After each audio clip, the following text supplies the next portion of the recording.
Today, Tuesday, 14 March 2017, is a day of high winds and rainy weather here in Virginia Beach, Virginia. Still, it's a day when I looked outside my kitchen window and found solace in observing the wildlife. Wind or not, they must eat. But the mind being what it is, always active, I found myself wondering about what we, as humane human beings, have allowed to be a part of our culture. We sometimes vote for greedy, evil people without even thinking of the consequences. Why, for example, did we elect representatives that would allow lenders to charge the poor in our state up to 299% interest on loans? I know, I mentioned that before, but it is still on my mind. I would not have known about this atrocity had it not been for a company called... maybe I shouldn't say.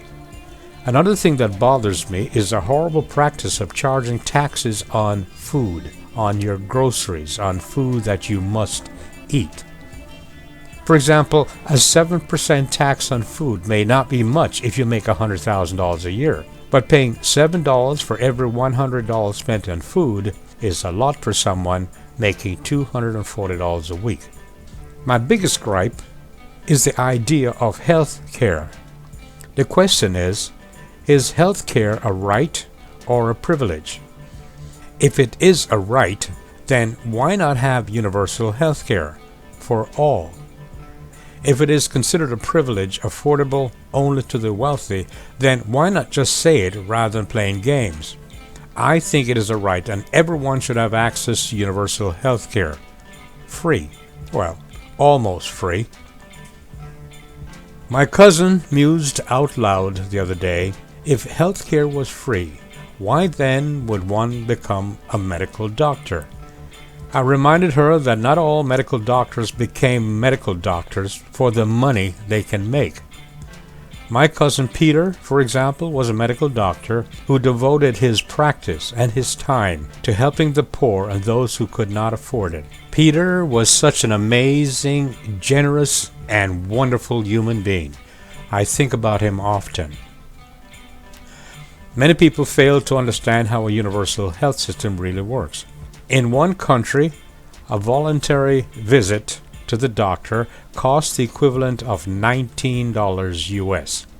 That's a lot of money for one who cannot afford it. Why did they do that? My guess is that they did that to eliminate the frequent visit of the hypochondriac and to make people take responsibility for their own health. That's my guess. Also, this is what my cousin did not understand. In every country with universal health care, private doctors still make a fortune because the wealthy still have access to private doctors and private hospitals. After all, the wealthy simply do not wish to be seen or to be associated with the great unwashed. Now, why would they? I think if we can find the gazillion of dollars for weapons to fight primitive people's ideology, then we can afford no taxes on food, realistic and compassionate interest rate, and universal health care. Those are my thoughts today. I can't wait to see tomorrow and what I'll be thinking of tomorrow. As for you, well, what do you think? In the meantime, allow me to share my view from my kitchen window. Okay?